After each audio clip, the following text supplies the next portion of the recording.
말씀은 여호수아 1장 7절 8절입니다. 구약 성경 320쪽쯤 되겠습니다. 여호수아 1장 7절과 8절입니다. 우리 같이 한번 하나님의 말씀을 합독합니다. 오직 강하고 극히 담대하여 나의 종 모세가 내게 명령한 그 율법을 다 지켜 행하고 우로나 좌로나 치우치지 말라. 그리하면 어디로 가든지 형통하리니 이 율법책을 내 입에서 떠나지 말게 하며 주야로 그것을 묵상하여 그 안에 기록된 대로 다 지켜 행하라. 그리하면 내 길이 평탄하게 될 것이며 내가 형통하리라. 아멘. 찬양합니다. 주께와 엎드려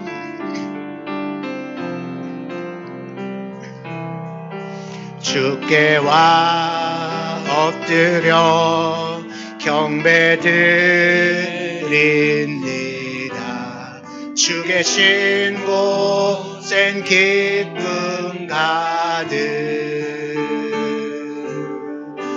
무엇과도 누구와도 바꿀 수 없네. 예배드림이 기쁨 됩니. 우리 한 번 더 찬양합니다. 전심으로 주께와 엎드려 경배드립니다. 주 계신 곳엔 기쁨 가득 무엇과도 누구와도 바꿀 수 없네. 예배드림이 기쁨 됩니다. 아멘. 아멘. 오늘 함께 읽은 이 여호수아의 말씀을 가지고 치우치지 말라 제목으로 말씀을 함께 나누겠습니다. 여러분, 우리 모든 성도들은 아마도 다 잘 되고 싶고 형통한 삶을 살고 싶어 할 겁니다. 맞습니까? 네, 신앙생활에서도 끝까지 믿음을 지키고 또 하나님 앞에 바르게 살기를 원할 겁니다. 그런데 현실은 어떻습니까? 처음에는 잘 시작합니다. 은혜도 충만하고 결단도 분명합니다. 그런데 시간이 조금씩 지나면서 마음이 식어지기도 하고 어느 순간인가 하나님과 조금 멀어져 있는 자기를 만나기도 합니다. 여러분, 이스라엘 백성들이 딱 그랬던 것 같아요. 애굽에서 나올 때만 해도 너무 좋았습니다. 하나님이 애굽에 내려진 10가지 재앙도 다 지나가게 하셨고 또 홍해를 가르시고 마른 땅처럼 건너가게 하셨습니다. 반면에 이스라엘 백성들 끝까지 괴롭혔던 애굽의 군대들은 다 그 애굽 그 홍해에 수장시켜 버렸습니다. 그러니까 하나님께서 이스라엘을 위하여 크고 위대한 일을 행하신 겁니다. 이제 가나안 땅에 들어가는 것은 시간 문제처럼 보였습니다. 모든 일이 잘 되고 있습니다. 안 될 것 같은데도 하나님이 길을 여시니까 막 바다도 갈라지고 엄청난 일들이 막 일어나고 있습니다. 구름기둥과 불기둥이 언제나 우리를 보호하고 있습니다. 이제 끝났다. 이제 금방 가나안 땅에 들어가겠구나. 그런데 금방 들어갈 것 같았던 이 가나안으로 가는 여정이 무려 40년이란 시간이 지나고 나서야 그 땅에 들어가게 됩니다. 더 안타까운 것은 이 광야에서 지내는 40년 동안 출애굽했던 그 1세대들 모두는 다 그 땅에 들어가지 못하고 광야에서 죽고 말았습니다. 우리가 알듯이 그 1세대 중에 여호수아와 갈렙을 제외한 모든 사람들은 다 광야에서 죽고 말았습니다. 왜 이런 일이 일어날까요? 처음에는 너무 좋습니다. 하나님의 기적을 경험하면서 찬양하고 춤추며 노래하며 그렇게 하나님께 영광을 올려드렸습니다. 그런데 얼마 지나지 않아서 그들은 왜 광야에서 실패하고 말았을까요?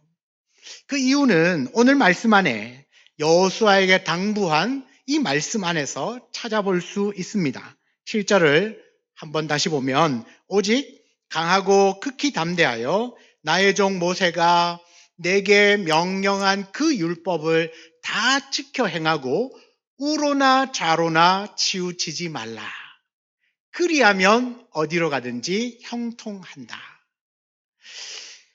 여호수아, 이제 가나안 땅에 들어가게 될 여호수아와 그 민족들에게, 남은 이제 출애굽 2세대들이겠죠.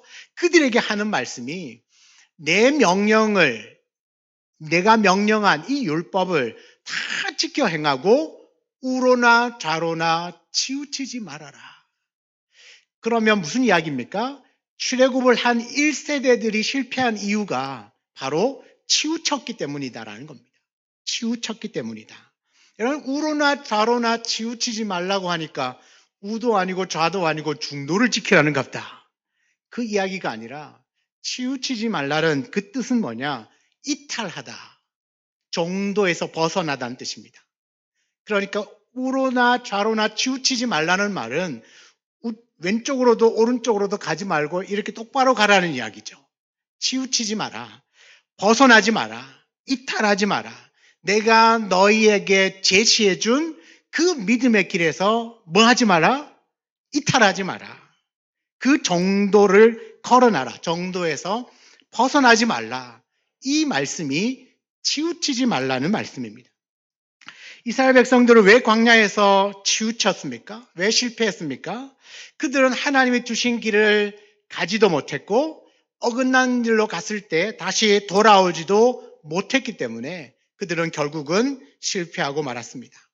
하나님은 출애굽 1세대들의 그 뼈아픈 실패를 교훈 삼아서 이제는 앞으로 너희들이 가나안 땅에 들어가게 되거들랑 거기서는 제발 뭐 하지 말라?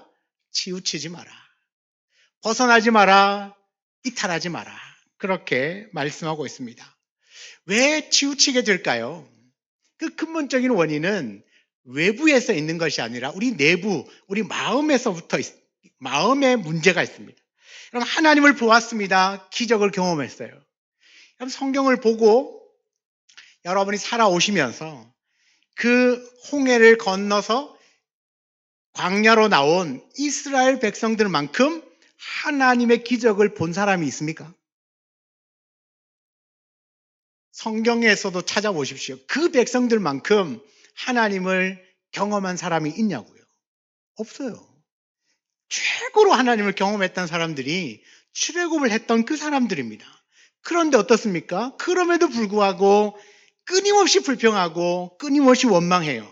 결국은 금송아지 만들어 놓고 이 금송아지가 우리를 여기까지 이끌어낸 하나님이다라고 막 우상을 섬기고 있고 하나님을 떠났어요. 여러분, 왜 그럴까? 그들의 마음이 치우쳤기 때문이에요. 여러분, 우리도 쉽게 치우칠 수 있는 사람입니다. 그런 것 같습니까? 우리도 쉽게 치우칠 수 있는 사람입니다. 조금만 방심하면 금세 다른 길로 빠져버린다는 겁니다. 왜 그렇습니까? 우리 안에도 여전히 남아있는, 예수를 믿지만 남아있는 죄의 본성, 죄성 때문이죠. 여러분, 존 칼빈이 어떤 말을 했냐면 인간의 마음은 끊임없이 우상을 만들어내는 공장과 같다 그랬어요. 끊임없이 우상을 만들어내는 공장과 같다. 이게 무슨 이야기냐면 우리가 조금만 방심하면 하나님이 아니라 다른 엉뚱한 것 붙들고 산다는 겁니다. 하나님이 아닌 것 붙들면 다 우상이지 않습니까? 우리가 조금만 방심하면, 마음을 놓으면 금세 내 마음에 하나님이 아닌 다른 우상을 붙들고 살아가더라. 그게 사람이더라는 겁니다. 그래서 어떤 게 뭐가 중요하겠습니까? 우리의 결단만으로, 우리의 의지만으로 그러면 치우치지 않고 살 수 있는가? 여러분, 이게 이제 불가능한 거죠. 아무리 결단력이 좋은 사람도, 실천력이 강한 사람도 자기 스스로의 힘만으로는 이렇게 정도를 걸어가는 것이 쉽지 않아요. 그래서 우리에게 예수 그리스도가 필요한 것입니다. 왜냐하면 예수 그리스도는 한 번도 치우친 적이 없으시거든요. 그는 광야에서 시험을 당할 때도 십자가 앞에서 큰 고민하면서 아버지, 이 잔을 옮겨주시면 안 됩니까?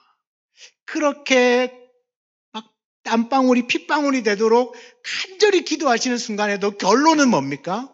아버지의 뜻대로 하옵소서. 그의 마음을 끝까지 지켜냈던 겁니다. 하나님의 뜻에 순종했죠. 결국 예수 그리스도의 순종 때문에 우리에게 살 길이 열렸다는 겁니다. 여러분, 그러므로 치우치지 않는 삶은 내 결단과 노력으로 가능하다면 좋겠지만 이게 불가능한 거예요. 그래서 뭐가 필요하느냐? 모델이 필요한 겁니다. 모델.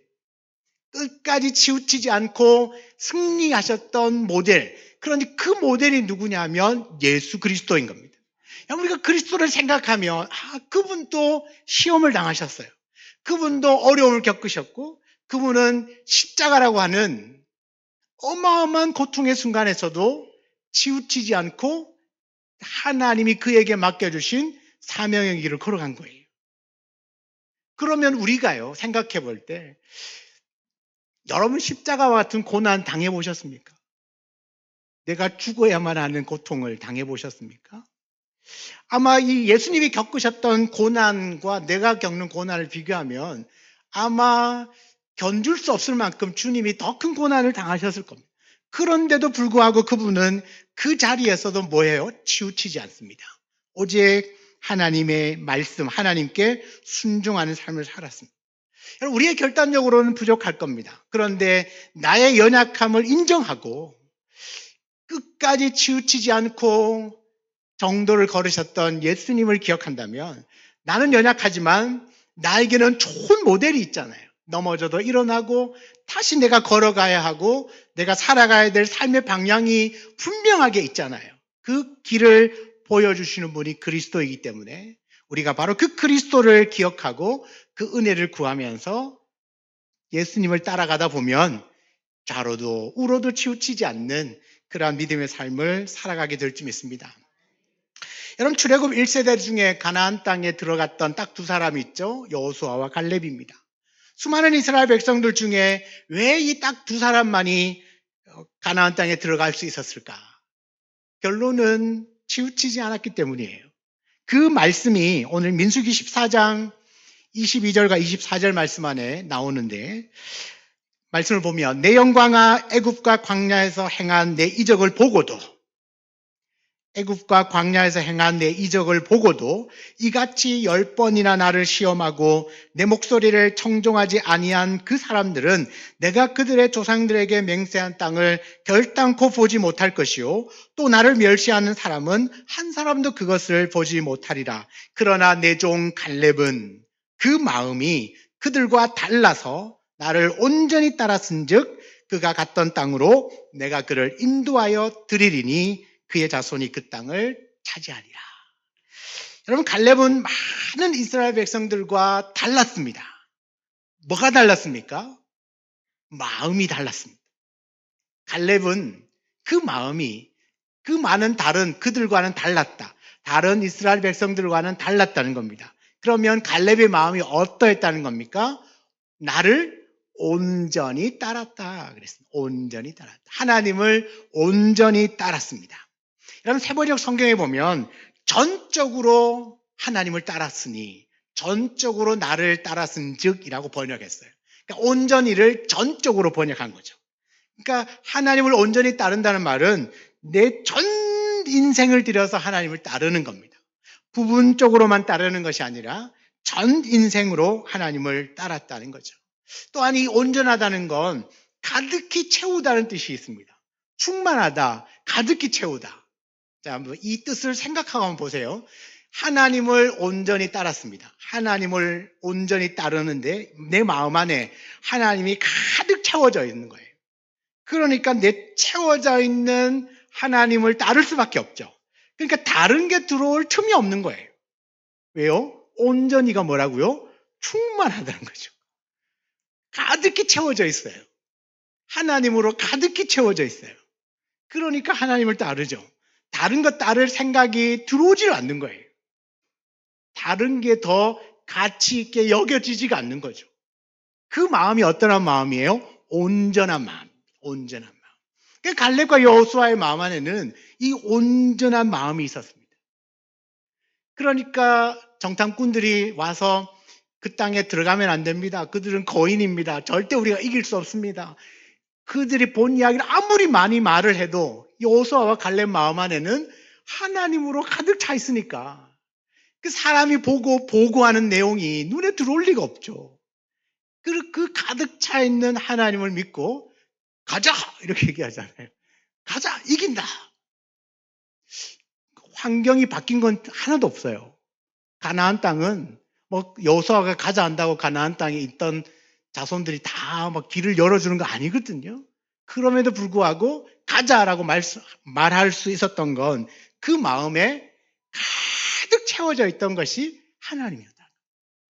그 온전한 마음을 갖고 있으니까 그럼 그 하나님의 길을 따라 살아갈 수밖에 없는 거죠. 여러분, 갈렙은 우로도 좌로도 치우치지 않고 온전히 하나님을 따랐던 사람입니다. 이 온전히 하나님을 따랐던 사람, 이런 사람을 딱 두 글자로 표현하면 충성이라고 표현합니다. 충성스러운 사람. 하나님을 온전히 따르는 사람은 충성스러운 사람입니다. 여러분, 그런데 이 충성스러움은 쉬운 일은 아닙니다. 그죠? 내가 하나님을 믿고 하나님을 따른다고 말은 하지만 정말 하나님으로만 가득 채워져서 오로지 하나님만, 그 말씀만을 믿고 따르는 그 정도를 걸어가는 건 쉽지 않아요. 한번 생각해 보겠습니다. 여러분, 1, 2년 충성하는 것 누구든지 할 수 있습니다. 한때 충성하는 것 할 수 있습니다. 그런데 10년, 20년, 30년, 40년, 50년, 100년 충성하는 것 쉽지 않습니다.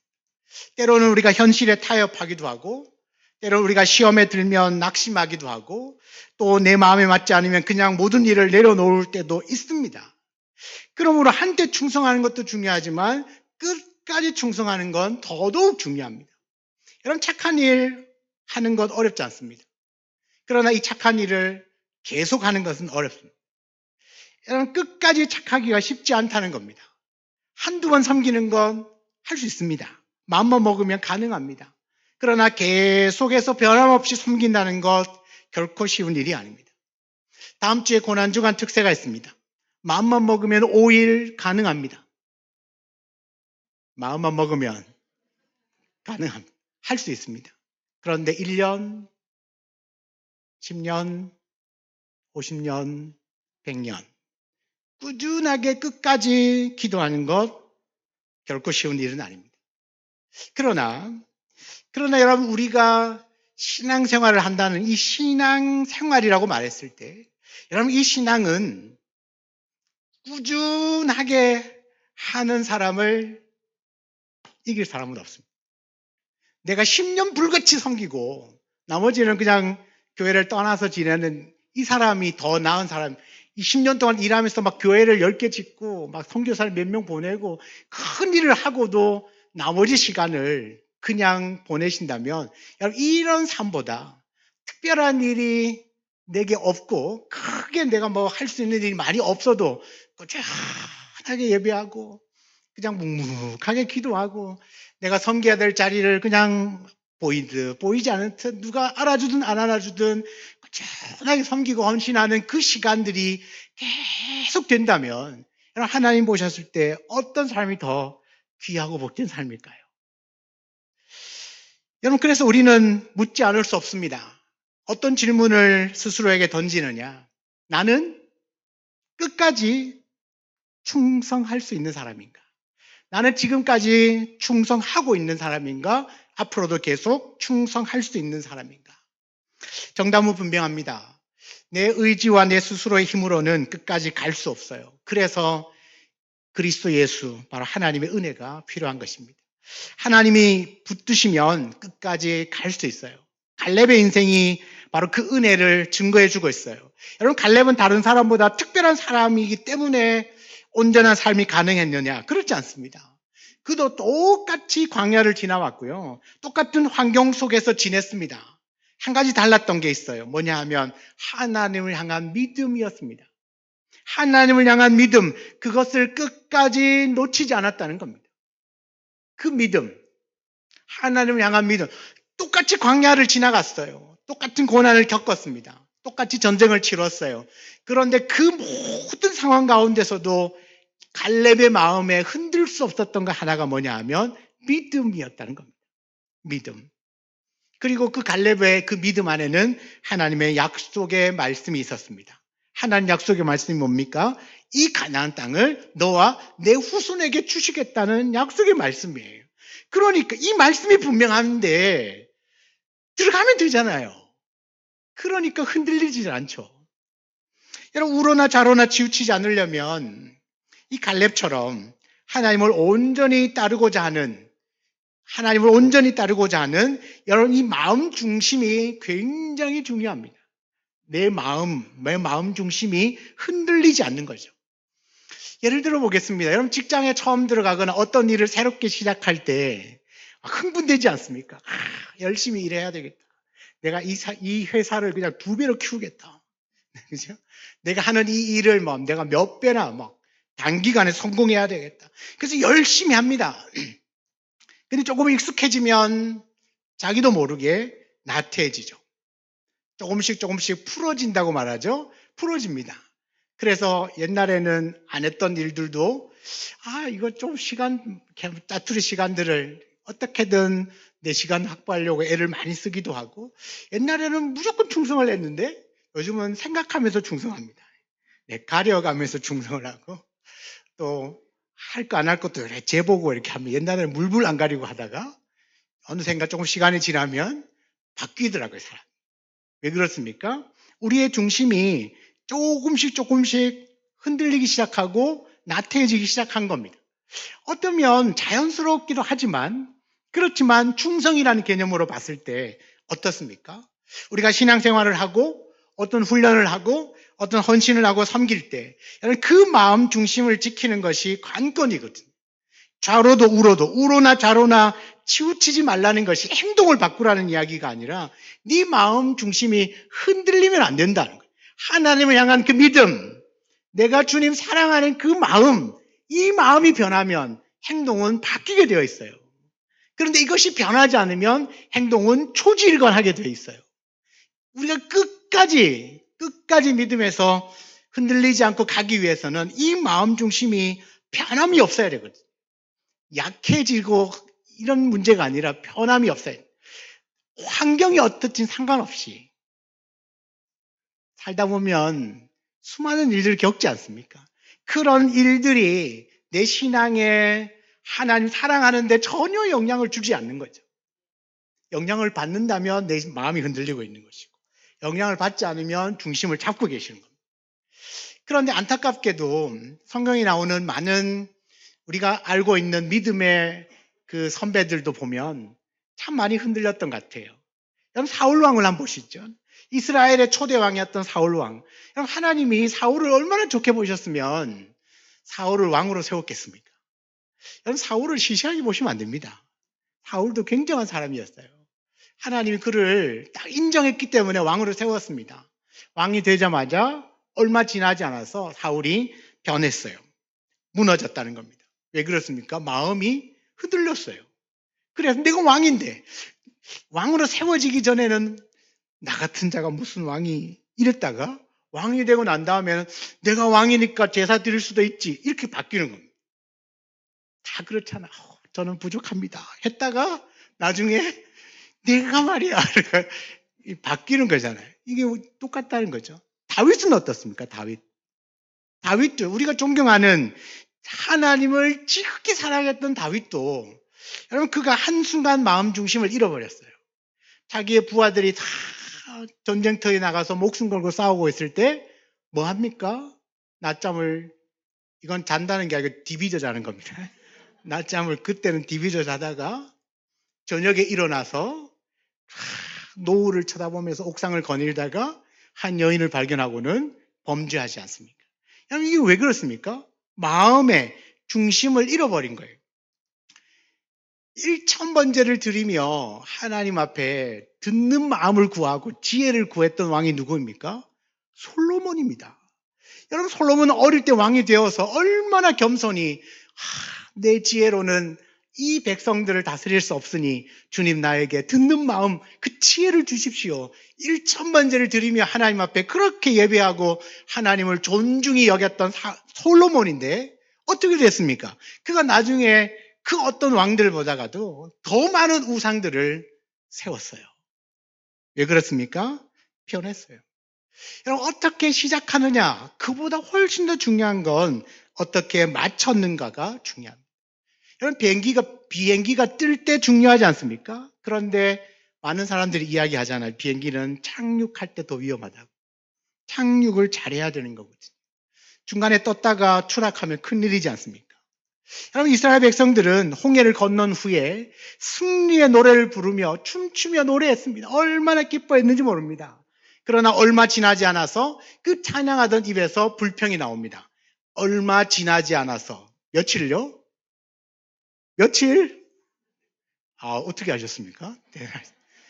얼마 지나지 않아서 바로 불평이 나와요.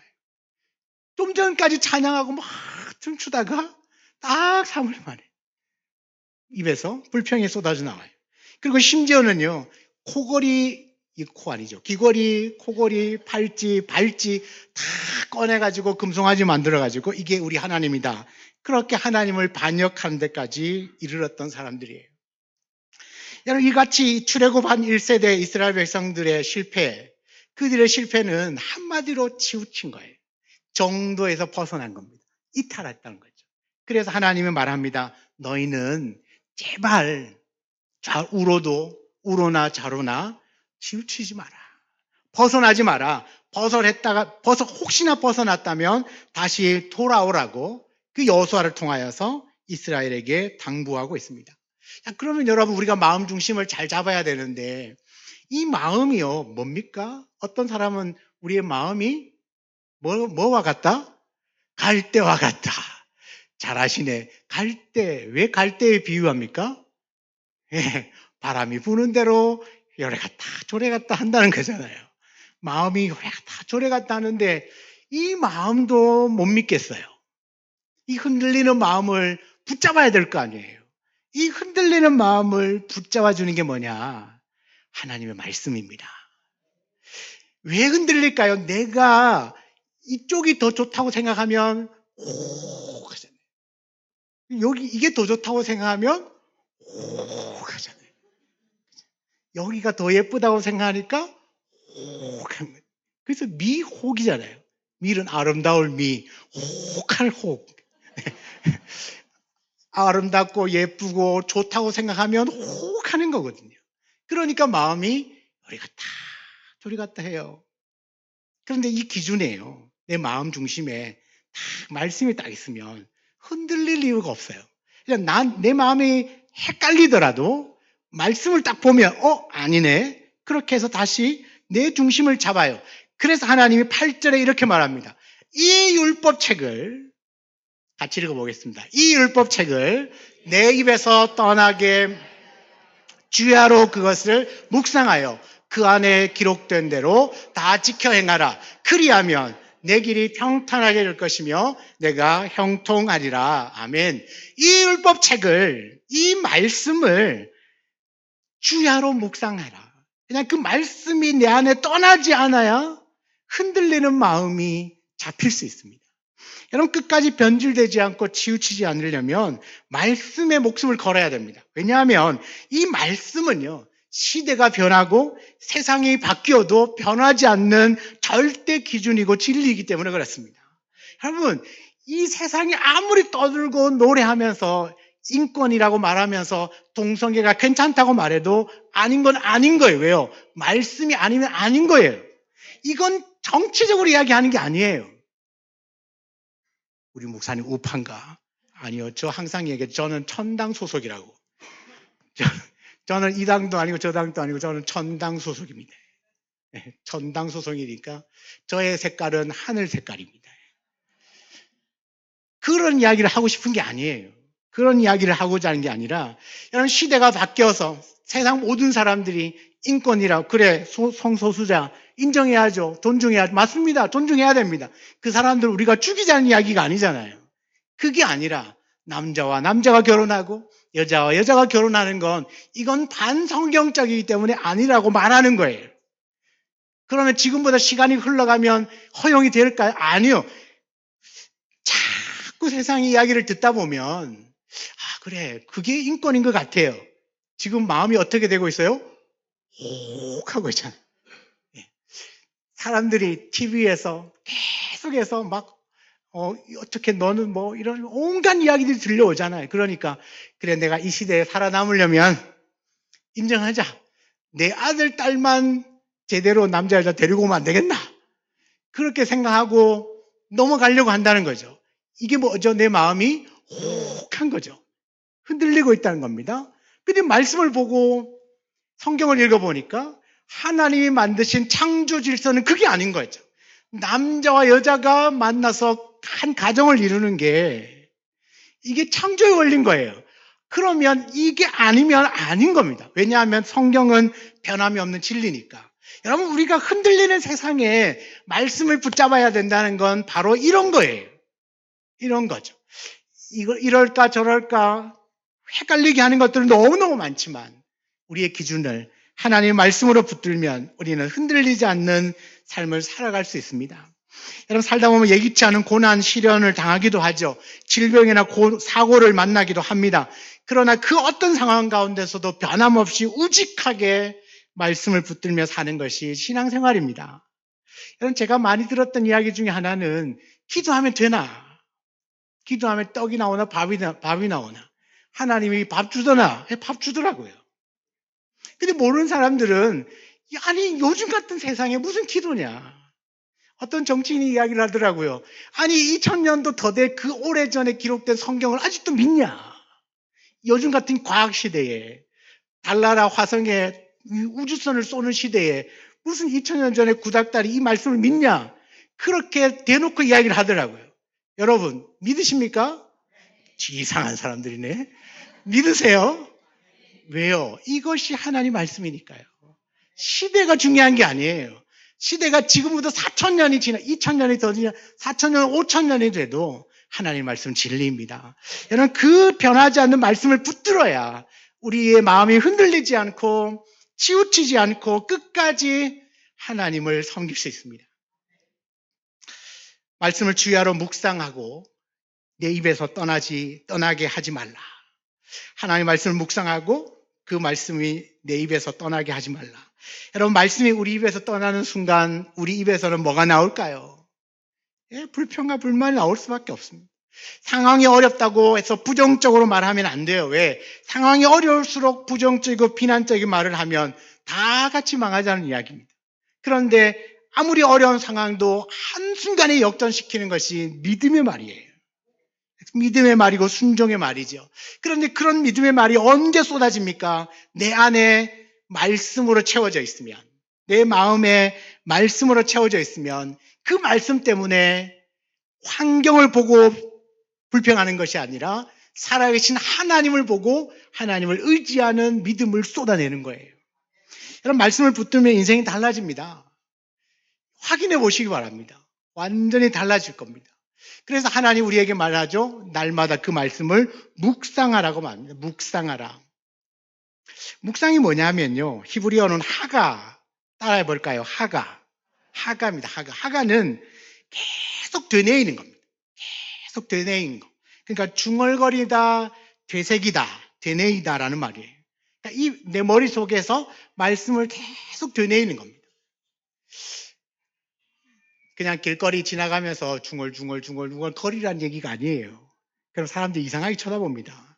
그렇게 중얼거리라는 얘기가 아니라 말씀을 계속 되새기는 거죠. 예를 들면 오늘 뭐 설교한 내용이 다 기억나지 않아도 제목 정도는 기억날 수 있잖아요. 치우치지 마라. 그럼 이제 한 주간 사는 동안 그래 치우치지 말라고 했지. 내 마음을 잡아야지. 조금 나태해지려고 할 때 그래 치우치지 말아야지. 계속 생각하는 거, 이게 묵상하는 겁니다. 그래서 이 묵상을 위해서는 필요한 것들이 몇 가지가 있어요. 최소한 늘 하루에 10분 이상씩은 말씀을 읽고 듣는 게 중요해요. 그래서 여러분 다 그 리딩 지어서 하고 계시잖아요.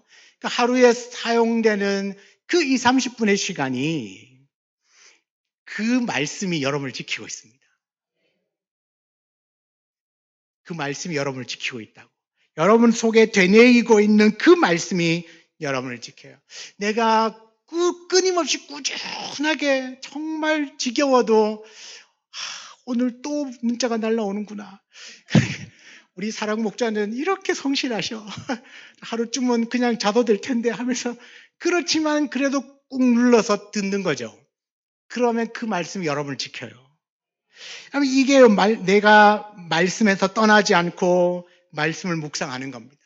여러분, 말씀이 우리를 치우치지 않게 만들고 끝까지 우리를 믿음의 길에서 벗어나지 않게 만드는 줄 믿습니다. 여러분, 우리는 치우치기 쉬운 사람들입니다. 그래서 하나님 우리에게 말씀합니다. 우로나 자로나 치우치지 마라. 이것은 명령인 동시에 우리에게 살 길을 주시는 겁니다. 말씀을 붙드시고 말씀에서 떠나지 않는 저와 여러분 되기를 주의 이름으로 축원합니다. 여러분, 우리 상황이나 어떤 환경이나 여건, 그 감정에 따라서 사는 게 아니라 우리는 말씀을 따라 사는 사람들입니다. 사람이 아니라 하나님을 따르시기 바랍니다. 주님의 은혜로 끝까지 믿음을 지키고 우로나 자로나 치우치지 않는 그 온전함이 있는 충성스러운 사람. 그 사람의 마음에는 말씀이 있습니다. 치우치지 말라. 결국 말씀을 붙들고 사는 것이 치우치지 않는 유일한 방법입니다. 사랑하는 여러분, 저와 여러분 안에 한결같이, 일평생 한결같이 우로나 자로나 치우치지 않고 하나님이 정해 주신 그 한 길, 그 믿음의 길을 끝까지 걸어가는 충성스러운 사람 되시기를 축복합니다. 그 충성스러운 삶의 한가운데는 하나님의 말씀이 있습니다. 그 말씀을 묵상하시고 그 말씀으로 승리하는 여러분 되시기를 주의 이름으로 축원합니다. 같이 한번 기도하겠습니다. 오늘 주신 말씀